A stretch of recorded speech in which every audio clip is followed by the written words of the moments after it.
Can we solve the problem of aging? If we do not, for the moment, know how to eliminate a particular evil, or we know in theory, but do not yet have enough time or resources, i.e. wealth, then even so it is universally true that either the laws of physics forbid eliminating it in a given time with the available resources, or there is a way of eliminating it in the time and with those resources.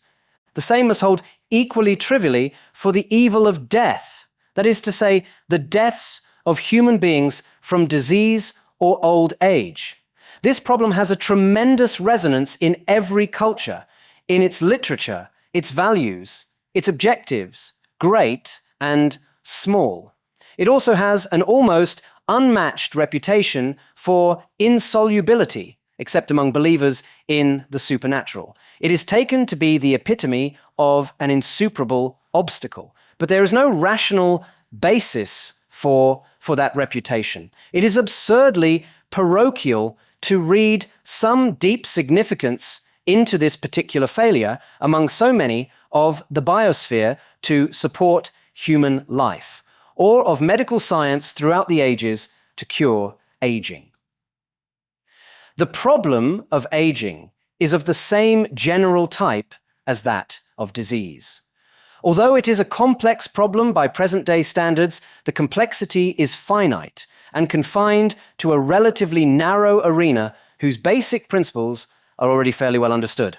Meanwhile, knowledge in the relevant fields is increasing exponentially. Illness and old age are going to be cured soon, certainly within the next few lifetimes. And technology will also be able to prevent deaths through homicide or accidents by creating backups of the states of brains, which could be uploaded into new blank brains in identical bodies if a person should die. Once that technology exists, people will consider it considerably more foolish not to make frequent backups of themselves than they do today in regard to their computers. If nothing else, evolution alone will ensure that because those who do not back themselves up will gradually die out. So there can be only one outcome: effective immortality for the whole human population, with the present generation being one of the last that will have short lives. Also in future, as various causes of suffering and death, such as disease and aging, are successively addressed and eliminated, and human lifespans increase, people will care about ever longer-term risks. Sometimes immortality, in this sense, is even regarded as undesirable. For instance, there are arguments from overpopulation, but those are examples of the Malthusian prophetic fallacy. What each additional surviving person would need to survive at present-day standards of living is easily calculated. What knowledge that person would contribute to the solution of the resulting problems is unknowable. There are also arguments about the stultification of society caused by the entrenchment of old people in positions of power. But the traditions of criticism in our society are already well adapted to solving that sort of problem. Even today, it is common in Western countries for powerful politicians or business executives to be removed from office while still in good health. Question and answer session. Is it reasonable to imagine we could someday make ourselves immortal? Oh yes. The things that make humans die of natural causes, as opposed to accidents and wars and so on, are all just technological matters, and we have already solved them. We've increased human lifespan from its natural level of 20-something up to 80-something, or whatever it is now. And we know that death is caused by certain organic processes in the body, which in principle can be engineered away. It would be very surprising if death, in that sense, were not conquered in the next few centuries. Could we accomplish it by uploading our minds into computers? There are several different strands of technology that might eventually lead to the effective end of individual people's deaths, such as uploading minds into computers, and so on. I don't know which of those will come first. They're all a similar level of technological difficulty. So the chances are that pretty soon after one of them is invented, they will all be invented. And we will think it just as ridiculous not to back up our minds onto some medium as we do today, not to back up our life's work from a computer. Who deserves to be backed up because there will surely be a financial cost to this? Well, there will no doubt be a transitional period during which the technology will be too expensive to apply to everybody. That is already the case.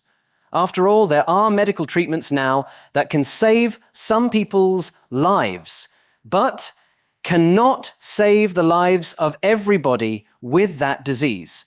So we have institutions in place that can take care of that situation, but it will only be temporary because progress always consists of alternating phases. First, creative phase, which solves the fundamental problems, and then what Thomas Edison called the perspiration phase, where we optimize things. And the thing about the perspiration phase is that it can be automated. And once something is automated, its cost goes down to zero, because the only thing that ultimately costs anything is human attention and creativity. Why are so many people averse to the idea of immortality? I think that there is an irrational meme that makes people suspicious of the idea of immortality. They don't mind lengthening lifespan, but once you talk about lengthening lifespan without any limit, they start imagining purely imaginary objections to this. And I don't think that is rational. Will solving aging look like infinite youth where you'll never age? Or will it be just a constant state of living on artificial machines that preserve your elderly body? It'll be like infinite youth.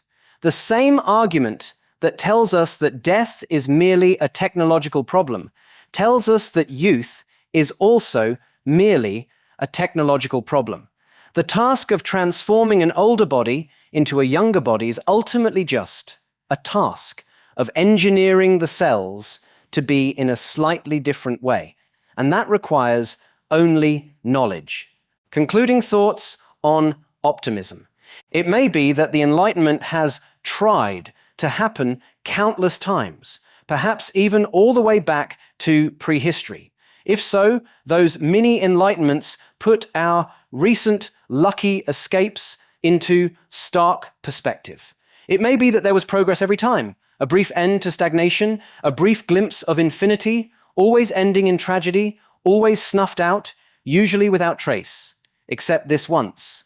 The inhabitants of Florence in 1494 or Athens in 404 BCE could be forgiven for concluding that optimism just isn't factually true, for they knew nothing of such things as the reach of explanations or the power of science or even laws of nature as we understand them, let alone the moral and technological progress that was to follow when the Enlightenment got underway.